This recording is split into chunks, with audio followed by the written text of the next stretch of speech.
Tada! Meron tayong 16 gig na RAM, 266 MHz.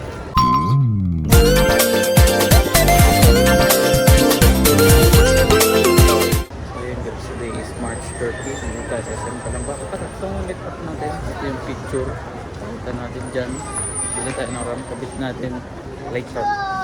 Okay, so what is up guys? So today is the next day na. It's already March 31, 2025. And syempre nakita nyo sa mga naunang clip na nakakuha na nga tayo ng panibagong RAM stick para do sa ating project budget rig.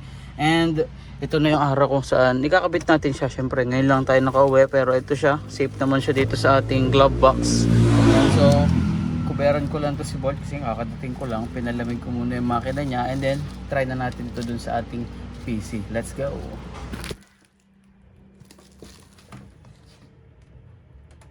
Ay. Ayan, so bakit ko siya binubuhay ngayon? So pakita lang muna natin na totoong 16 gig na 1 stick RAM yon. Tapos supposedly or we can expect na kapag okay na to, pag na-plug in na natin doon sa isang slot, dapat maging 32 gig siya. No? Pero bago yun, syempre, pakita ko lang muna sa inyo dito sa monitor kung na 16 gig talaga na isa yon. And then kapag kinabit natin to, turn off natin, pubusin natin yung power, and then tsaka natin siya ilagay sa slot. No? So habang nag-i-start up pa siya, may lalabas-labas pa kasi dyan, no? Alisin muna natin yung kanyang tawag dito, cover, no? Ano naman to, di naman siguro ako makukuryente dito kasi screw lang naman to na plastic, no? Kasi ano lang naman to, generic lang. So sana safe tayo dito sa gagawin natin na to, no? So tangin, magkaka-fingerprint pala siya, no? Medyo nahawakan ko kasi, pero mukhang maganda rin siya na open, no? Yung kanyang case. Pero ayoko kasi baka gumabok siya ng gumabok, no? So yan, nalis na natin ang mga screw, kanyang cover. Ayan natin itong ilayo. And yan, mas malinaw nating makikita na 1 times RAM stick lang siya. So pwede nating i-close tong ating hardware sentinel. Tapos yan, pakita natin sa task manager. Ayan ang busina yan, no? Tutulog pa ako nito pagkatapos. So performance, memory, yan, makikita nyo siya, 16 gigs and 266 MHz, 1 of 2. So ito yung 1 of 2 na yon. So mamaya dapat maging 32 yan, and then 2 of 2 na sana 266 MHz pa rin, kasi ito yung rated speed na itong nakuha natin kay Boss Duan. Shoutout sa bossing, no? So yun lang, shutdown na ulit natin and ikabit na natin. Pagbalik nito, papalsak na natin to. Let's go.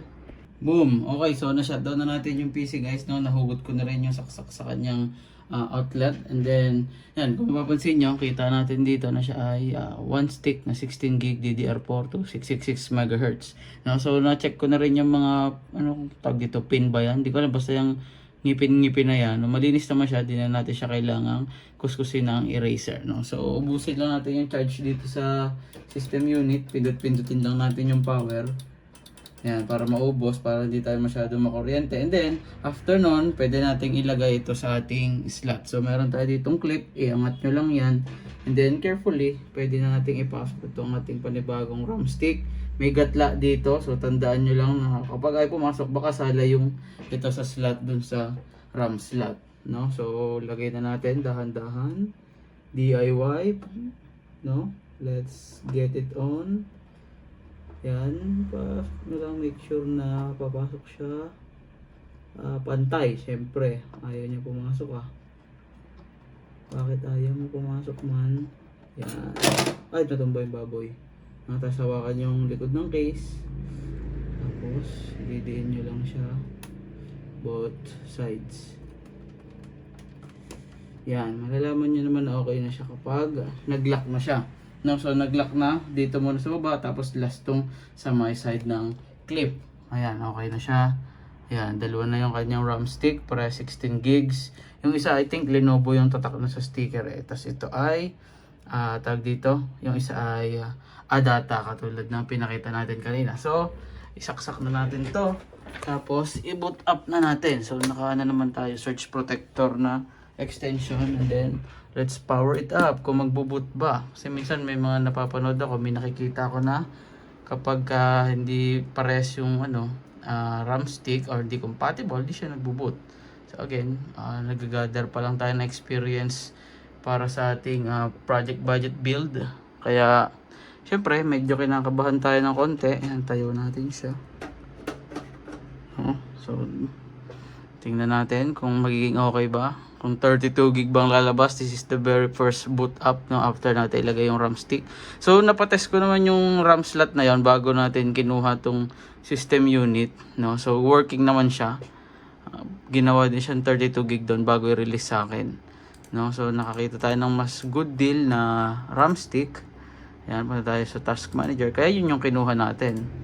Yan, 32 gig na. 2 of 2, 266 megahertz. Alright.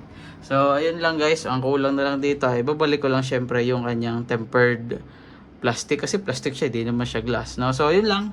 Huwag niyong kalimutan mag-like, comment, subscribe kung gusto niyo makita kung anong kalalabasan nitong ating build na to. Subaybayan niyo itong channel natin. Mag-subscribe kayo. And gagawin ko to ng playlist.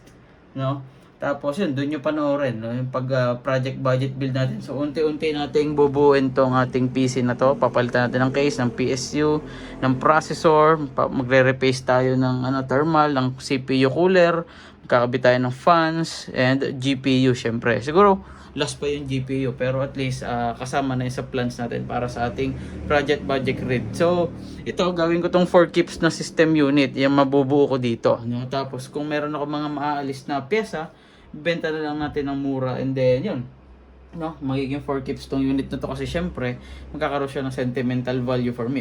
This is my very first self-built, self-modded na system unit, no. So yun lang, maraming salamat sa panonood. Huwag niyo kalimutan mag-like, comment, subscribe. Shoutout sa Boss Duan, salamat sa RAM stick, gumagana na siya. Let's go.